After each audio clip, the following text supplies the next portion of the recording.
சிந்து பைரவி சீரியல்ல அடுத்த வாரத்துக்கான எபிசோட்ல அன்னபூரணி இருந்துட்டு திரும்ப கோயில் நகை கிடச்சிருச்சுன்னா தீ மிதிக்கிறதா அந்த கடவுள்கிட்ட நான் வேண்டிக்கிட்டேன்.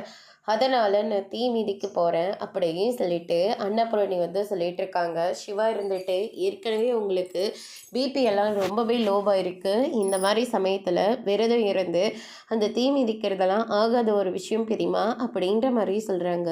என்ன நடந்தாலும் பரவாயில்ல, நான் தீ மிதிக்க தான் போகிறேன் அப்படின்னு சொல்லிட்டு அன்னபூரணி ஒரு பக்கம் சொல்லிக்கிட்டு இருக்கவும், அதுக்கு அடுத்தது அதுக்கான ஏற்பாடுகள் கோயிலில் போயிட்டுருக்கு.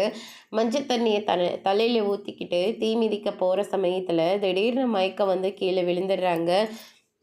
அதுக்கு அடுத்ததா ரத்த சம்மந்தம் இல்லாதவங்க ஒருத்தர் இந்த தீ மிதிக்கணும் அப்படின்ற மாதிரி சொல்லிக்கிட்டு இருக்காங்க. சிந்துவும் சரியான நேரத்தில் வந்துடுறாங்க. அவங்க செய்ய வேண்டிய வேண்டுதலை நான் செய்கிறேன் அப்படின்ற மாதிரி சொல்லிடுறாங்க. இது என்ன ஆனாலும் பரவாயில்ல, நானே இந்த வேண்டுதலை நிறைவேற்றிக்கிறேன் அப்படின்னு சொல்லிட்டு அன்னபூரணி சொன்ன உடனே பரவாயில்லத்தை நானே செய்கிறேன் அப்படின்னு சொல்லிட்டு நம்ம சிந்துவே தீக்குழியில் இறங்கிட்டு இருக்காங்க. அதோடு இன்னைக்கான பிரம்ம முடிச்சிருக்காங்க. இனி சிந்து பைரவி சீரியலில் அடுத்தடுத்து என்னெல்லாம் நடக்க போகுதுன்றதை வெயிட் பண்ணி பார்க்கலாம். தேங்க்யூ.